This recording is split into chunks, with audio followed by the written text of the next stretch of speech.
Jangankan manusia, ada otaknya, ada tangannya, ada kakinya, ada ibu bapaknya, ada saudaranya, ada jirannya. Cicak. Tahu cicak? Tahu cicak? Apa dia makan cicak? Hah? Masuk akal tak?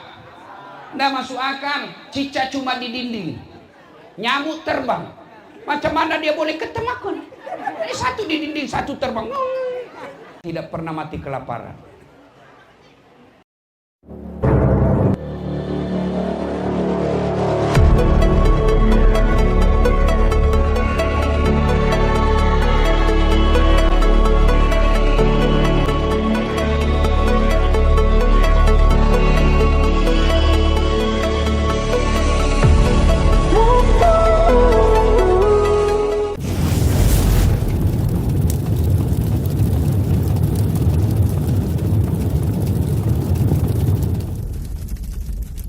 Ibu saya dulu di kampung tidak ada yang kenal. Sepupu pun kadang-kala tidak digubris. Kerja ibu saya dulu di kampung, kalau ada pengantin di belakang dia. Apa kerjanya? Cuci piring. Cuci piring dan memasak. Orang-orang kaya di depan dia. Khas pakai baju bugis, namanya mata dulu. Pakai haji itu yang berputar-putar situ. Di depan semua orang bugis cakap, "Yolo ki puang haji." Di depan ki puang haji. Yang miskin seperti mamaku di belakang cuci piring. Kalau ada kasihan menyanyi, dia pergi tengok, dia buka sedikit itu kain, dia lihat-lihat. Saya lihat itu masa saya kecil ibu saya. Itu bermalam di rumah sawah. Tahu rumah sawah? Kecil, tidak ada lampu seperti ini. Bermalam bersama bapak saya bertahun-tahun, tapi dia didik anaknya. Anaknya menjadi ustadz. Anaknya lah yang buatkan masjid. Bapak saya buatkan masjid, namanya Masjid Bani Abdul Latif di kampung saya. Ibu saya buatkan masjid, namanya Masjid Hajjah Sitimang. Banyak orang kaya di kabupaten saya di Pindrang. Tapi sepertinya hanya Dasat Latif yang jemput ibunya pakai helikopter. Sombong Ustadz. Tidak. Pelajaran buat itu. Bukti nyata, fakta. Kalau kau didik anakmu, kau nikmati nanti masa tuamu. Tengok anak-anak orang kaya sekarang. Tak ada masa didik anaknya. Tengok orang-orang hebat. Dia tidak ada masa perkenalkan agama anaknya. Masa tuanya, anaknya tak ada urus orang tuanya. Maka tuan-tuan, didik anakmu dengan baik. Kalau ada yang hina kamu, jangan kau balas. Kalau ada yang memaki kamu, merendahkan kamu, jangan kau balas. Didik saja anakmu lalu berdoa, "Ya Allah, perbaiki hidup anakku. Anakkulah nanti yang akan mengangkat derajatku." Ibu saya miskin, bapak saya miskin, dia didik anaknya. Alhamdulillah, saya bisa hajikan bapak ibu saya haji plus yang mewah. Saya bawa dia pergi naik pesawat yang first class. Saya mau berkata kepada pengurusi yang ngantar saya, bagi saya yang terbaik buat ibu saya. Kenapa? Karena ibu saya susah membesarkan saya. Itulah makna pepatah mengatakan, berakit-rakit dahulu, bersenang-senang kemudian, bersusah-susah dahulu, bersenang-senang kemudian. Sekarang anak kita belajar mungkin susah. Asa kecil kita ajar anak kita, mungkin kita jual emas untuk sekolahnya. Tapi insya Allah kalau didik agama dengan baik, masa depan kita akan dididik dan dengan disempurnakan oleh anak kita. Maka tuan-tuan, hartamu bukanlah rumah semata. Hartamu bukanlah kereta semata. Hartamu bukanlah sawit semata. Hartamu adalah anak yang soleh dan soleha. Maka jadikan anak baik. Macam mana kasih anak kita supaya soleh dan soleha? Yang pertama, kata Al-Quran, "Ya bunayya, la tusrik billah." Wahai anakku, jangan kau serikatkan Allah. Silahkan apa saja kau lakukan, tapi percaya Tuhanmu Allah. Masa kecil budak-budak macam ni, itu budak-budak cilik ni, Ipin Upin. Selamat pagi cikgu. Ya kan? Kenalkan dia agama. Macam mana caranya? Dulu waktu saya kecil ada lagu macam ini. Anak-anak Nabi ada 7 orang, 3 laki-laki, 4 perempuan. Pertama Qasim, Abdullah, Ibrahim, Zainab, Ruqayyah, Ummu Kalsum, Fatimah. Makanya ibu-ibu, lagu yang kau putar di YouTube, lagu yang kau putar di HP-mu, lagu-lagu yang ada dakwah. Ya. Sebatang pohon daunnya rimbun, lebat bunganya serta buahnya, walaupun hidup 1000 tahun, kalau tak apa gunanya, walaupun hidup 1000 tahun, kalau tak sembahyang apa gunanya. Itu semua lagu-lagu dakwah. Tapi lagu-lagu anak-anak kita sekarang lagu-lagu rusak iman. Putar ke kiri, putar ke kiri, ke kiri, ke kiri. Apa udah apa kiri. Zaman saya kecil dulu ada juga lagu dari Malaysia saya senang. Engkau bagai air di dalam yang berdebu, akhirnya terlihat kesucian engkau. Cinta bukan hanya di mata, cinta hadir di dalam jiwa, di mata mereka. Biar perbedaan terlihat antara kita, ku harap engkau kan terima hina, namun hakikat kita yang rasa. Terima kasih. Saya kira demikian ceramah kita malam ini. Nah, Bapak saudara-saudara sekalian, anak-anak kita itu senang lagu. Makanya perdengarkan lagu-lagu yang baik. Ya, jangan kasih dengar lagu-lagu yang jelek.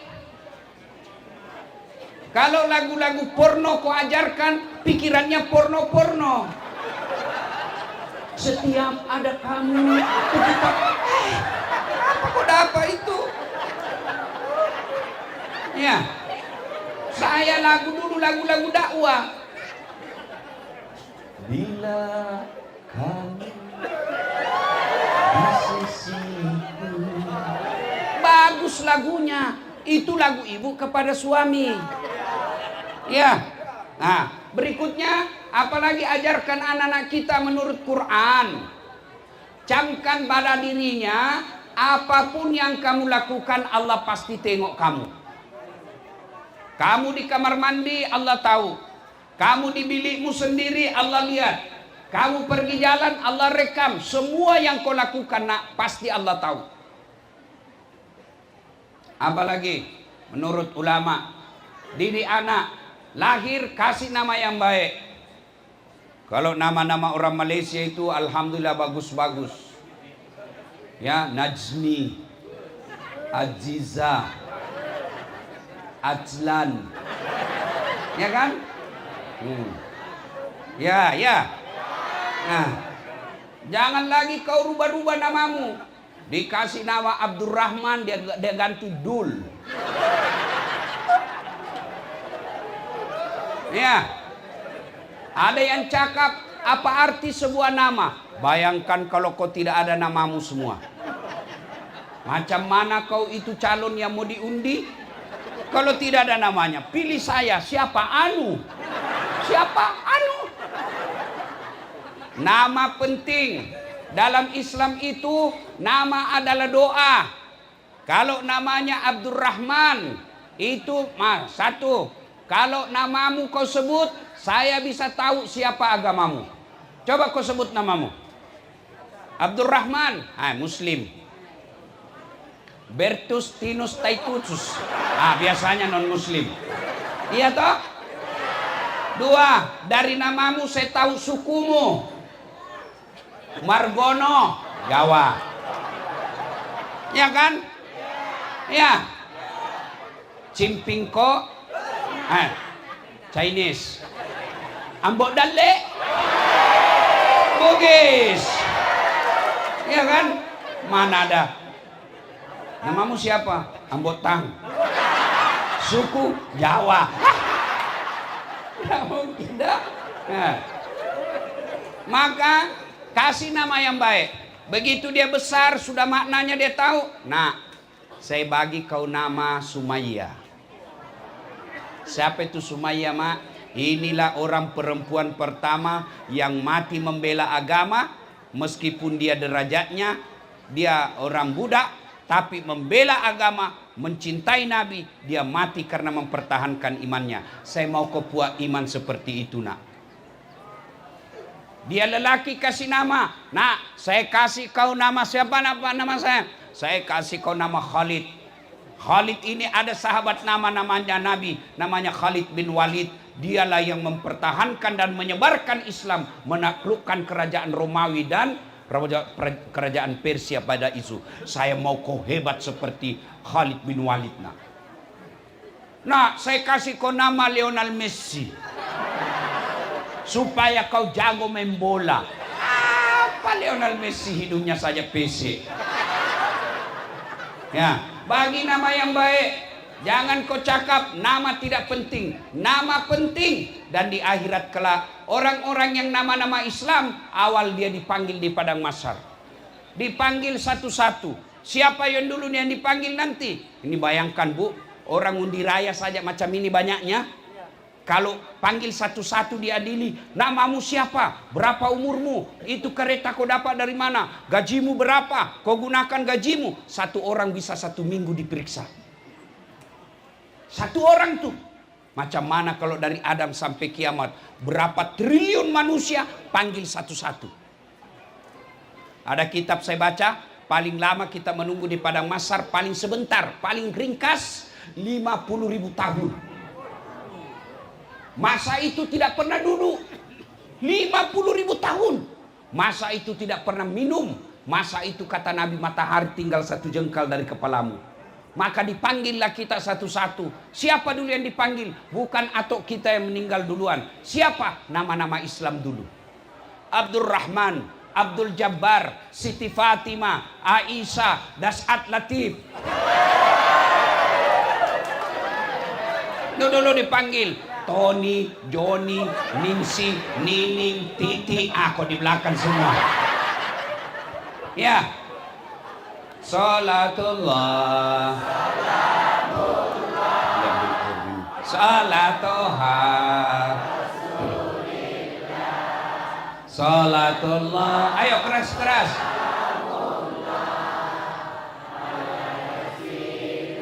Kasih di gelas. Tawassalna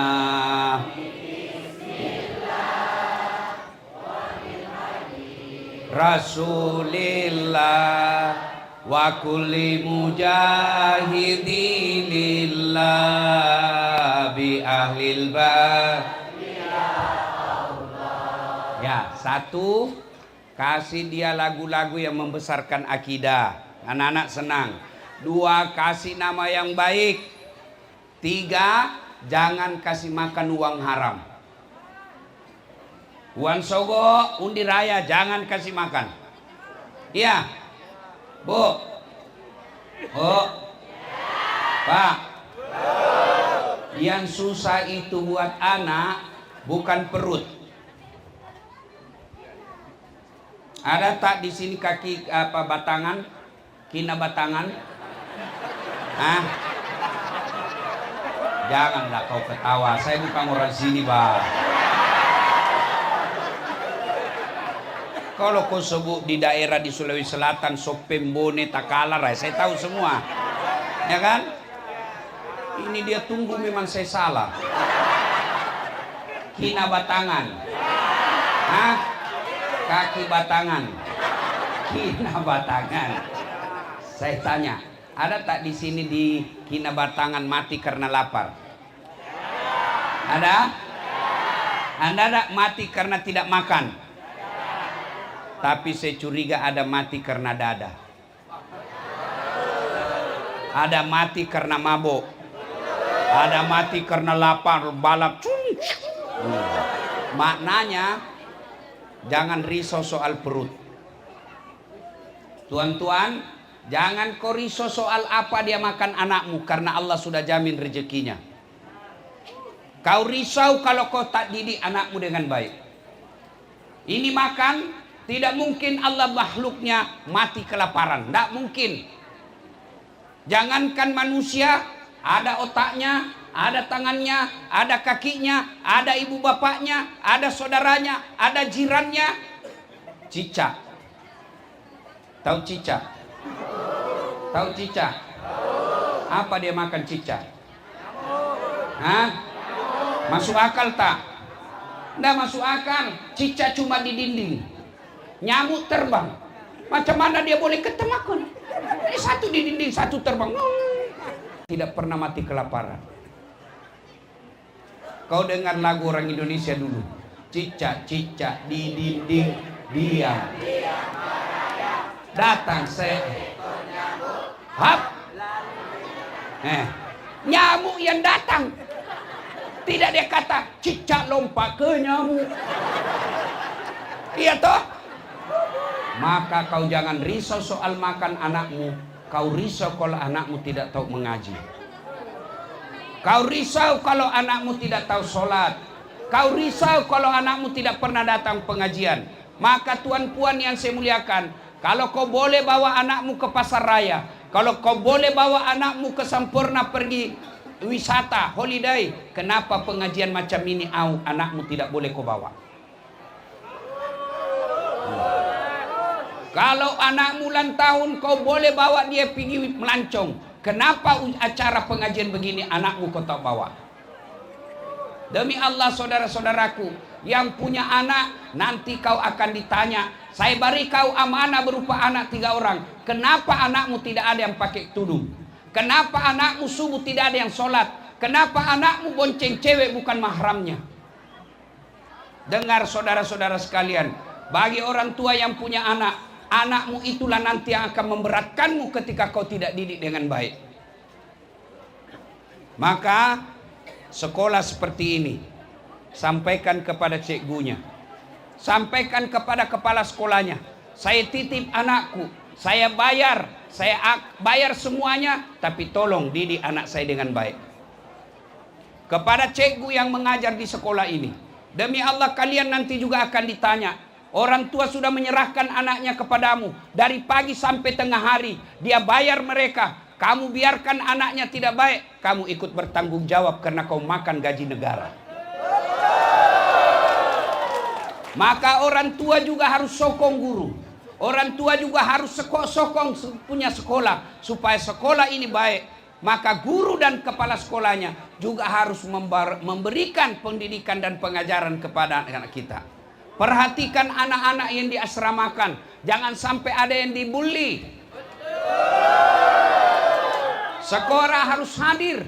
Jangan biarkan. Mereka harus dikontrol tiap jam. Harus ada CCTV yang bisa melihat mereka. Yang bisa mengawasi apa yang terjadi di sekolah itu.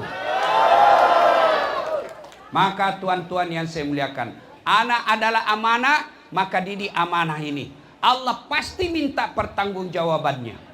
Dan ketika anak dididik dengan baik, insya Allah, ketika usia senja, anak kita lah yang akan mengurus dan merawat kita.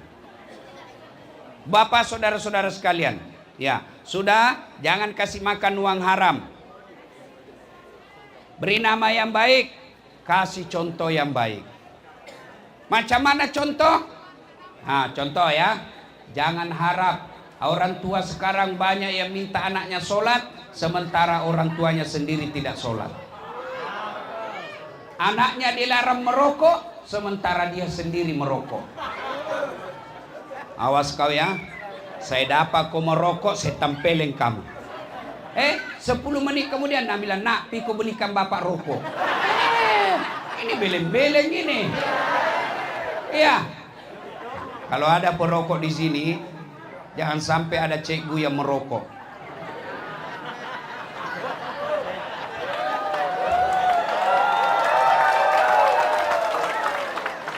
Bagaimana caranya? Anak didiknya, jangan anak-anak jangan merokok. Baru jam rehat gurunya delek merokok. Kalau ada merokok di sini, saya doakan Anda berhenti merokok.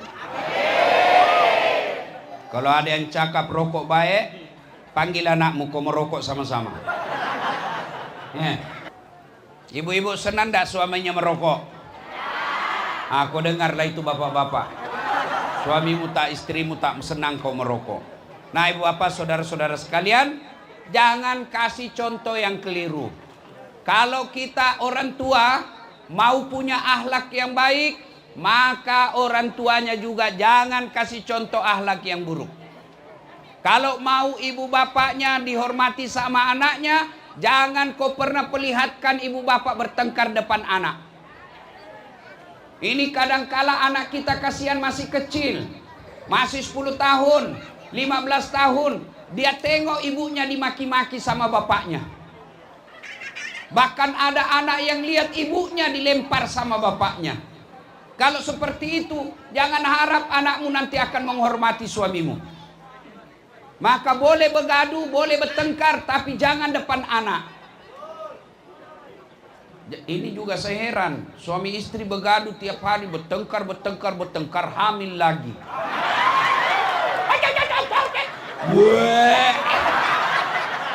Matampu sih.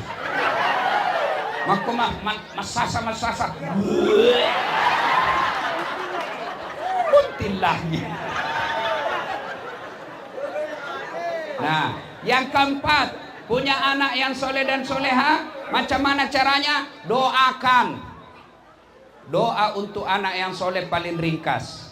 Allahumma rabbi habli minas solihin. Ya Allah, berikan hamba anak yang soleh.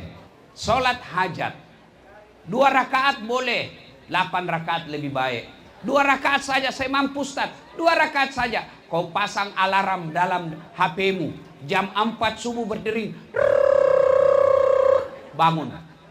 Sudah sholat hajat, baru kau berdoa, ya Allah, jadikan anakku soleh dan soleha. Minum, usap kepalanya, Rabbi habli minas solihin. Macam mana caranya minum? Kau tengok caranya minum, ha? Bismillahirrahmanirrahim. Lagi nak. Cukup nak, belum lagi. Sudah. Ya, macam itu. Usap kepalanya. Bangun anak kita, kasih bangun. Seperti anak saya namanya Cek. Saya cium pipinya, baru saya kasih bangun. Nak, ayo nak, bangun, usap kepalanya. Rabbi habli minas solihin. Ya, saya kasih sisir lagi rambutnya, sambil saya sisir, sambil Rabbi habli minas solihin. Saya bantu dia pakai baju, kancingkan bajunya, Rabbi habli minas solihin. Mau pergi sekolah, saya peluk lagi, Rabbi habli minas solihin. Dia tanya saya, Abi, apa itu Rabbi habli? Saya doakan Ece jadi anak yang soleha. Sampai di sekolahnya, Ece, saya tidak mau pulang awal, bapakku doakan saya anak yang soleha. Iya. Ada anak kemanakan saya, sudah mau maghrib, masih juga main bola sepak di lapangan. Saya panggil, nah sudah, kita pergi sholat berjamaah di masjid. Sedikit lagi om, kutungguilah dia. Azan maghrib, masih main bola. Terpaksa Ustadz Dasat masuk lapangan. Sebisik telinganya, Rabbi habli minas sholihin. Menangis dia, Bu. Orang semua jiran saya heran. Hebatnya Pak Ustadz. Dia bisik saja, kemanakannya menangis. Dia tidak tahu telinganya saya bisik, tanganku dibawa makan jipit.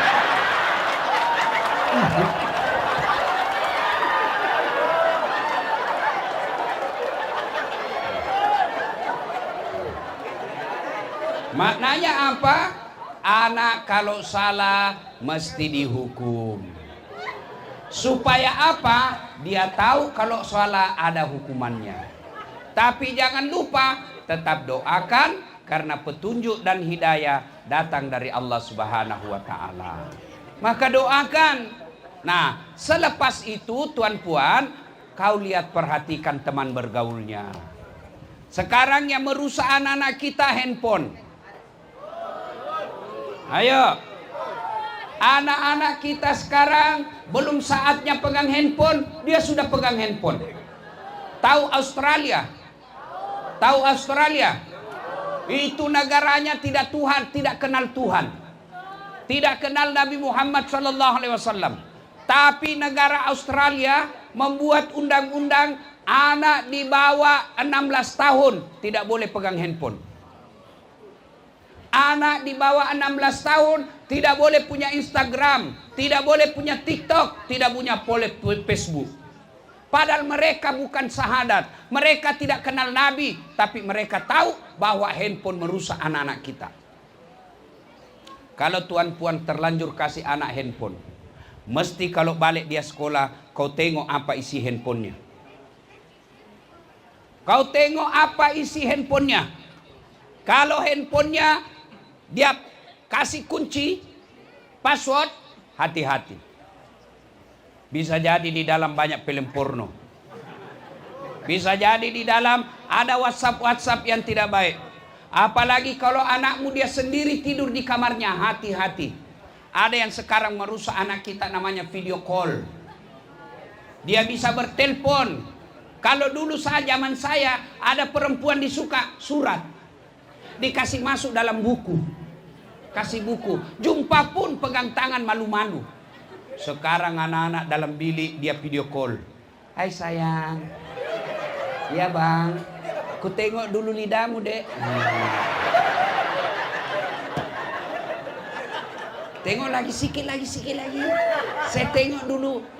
Coba bajunya lihat. Ini bang.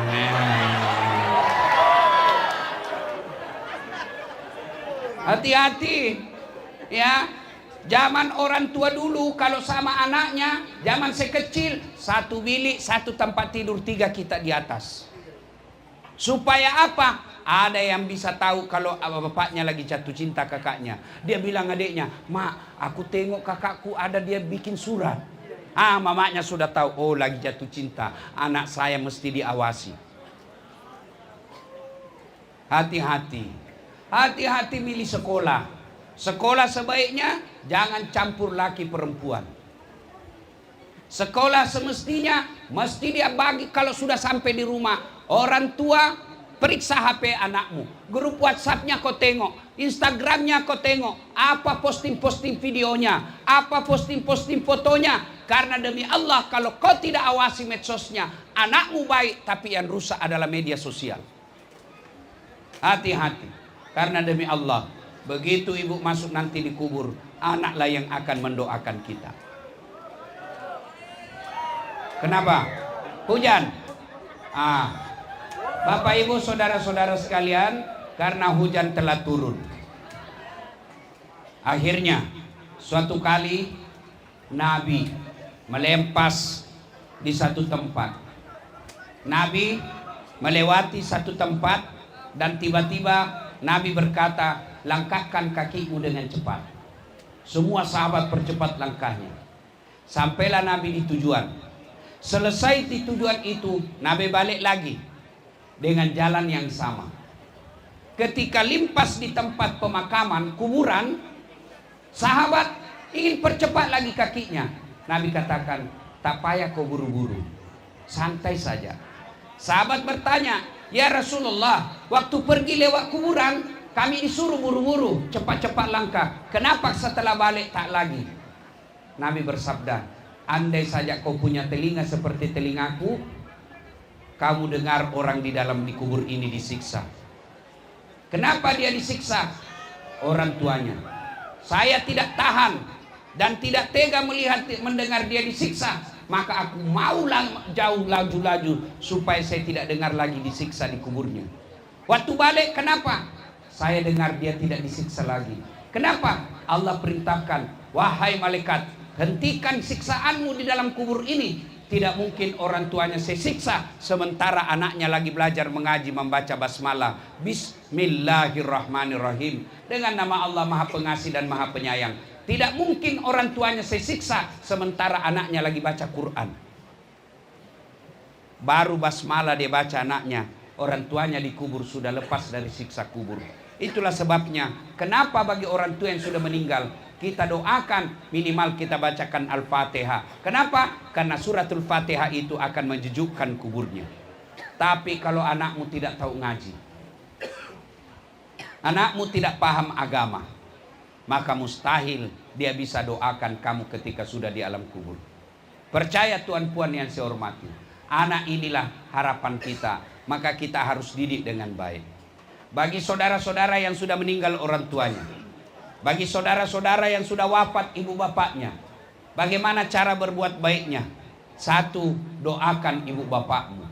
Untuk mendoakan orang yang sudah arwah, dengar doanya, tidak banyak-banyak. Ya Allah, ampuni dosa orang tuaku, terima amalnya, lipat gandakan kebaikannya, lapangkan alam kuburnya. Saya ulang, bagi ibu bapak yang sudah arwah orang tuanya, doanya tidak mesti bahasa Arab, tidak mesti bahasa seperti bahasa Arab, bahasa Quran. Tidak, memang dianjurkan memakai bahasa Quran. Tapi kalau tidak hafal, boleh pakai bahasa ibu, kata Nabi. Bahasa Melayu pun oke, bahasa Bugis juga boleh. Ya Allah, ampuni dosa orang tuaku, terima amalnya, lipat gandakan kebaikannya, lapangkan alam kuburnya. Yang kedua, berbuat baik kepada orang tua sudah meninggal, bersedekah atas nama orang tua.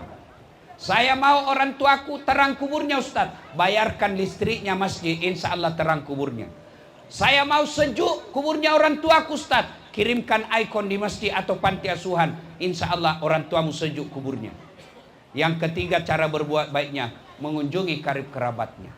Ada temannya, sahabat bapak kita, temannya selalu berjamaah ke masjid, kita datangi orang itu sebagai wujud untuk menyenangkan dan menolong, mendoakan, berbuat baik kepada orang tua yang sudah meninggal. Pada akhirnya tuan puan yang saya muliakan, mari didik anak kita dengan sebaik-baiknya. Salah satu caranya adalah mendatangkan di sekolah ini, dan guru cikgu-cikgunya didik anaknya dengan baik. Orang-orang yang diberi amanah di tempat ini, jadikan anak yang soleh dan soleha. Bagi cikgu sekalian yang tidak punya anak, mau punya anak penghafal Quran tapi sudah tidak ada, maka jadikan anak-anak yang ada di sini, didik dia dengan baik. Meskipun dia bukan anak kandung, meskipun dia bukan anak dari rahim istri, kalau dia menjadi orang baik, maka guru-gurunya akan mendapat amal yang disebut anak yang soleh dan soleha. Dan yang kedua, amal jariahnya ilmu yang bermanfaat. Seperti saya, guru-guru saya, mulai dari guru sekolah dasar, SMP, SMA, dosen-dosen saya yang pernah mengajarkan saya, selama dakwah saya mengalir, maka guru-guru yang pernah mengajar saya juga dapat pahala tanpa mengurangi pahala saya. Itulah yang dalam Islam disebut amal jariah. Maka cikgu-cikgu yang hadir di tempat ini, jangan kau pikir bekerja di sini cari uang semata.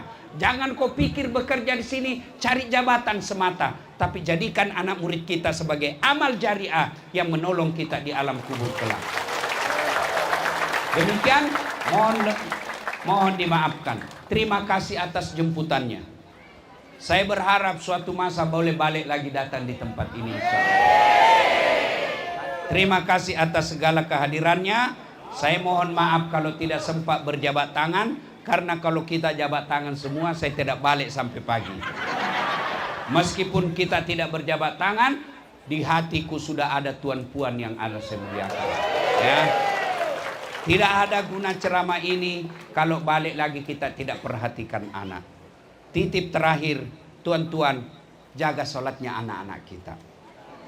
Jaga sholatnya. Kalau sholatnya baik, insya Allah ada harapan. Lebih baik pelihara kambing di rumah 4 daripada anak 1 tapi tidak sholat. Kalau kambing kau boleh potong, kalau kambing kau boleh jual. Tapi kalau anakmu tidak baik agamanya, anakmu merugikan orang, anakmu suka kacau orang, kau mau apa? Jual tak laku, potong siapa mau makan? Maka ajarkan sholat, sholat, sholat, sholat. Demikian, lebih dan kurangnya mohon dimaafkan. Usikum wa nafsi bitaqwallah fastabiqul khairat. Assalamualaikum warahmatullahi wabarakatuh.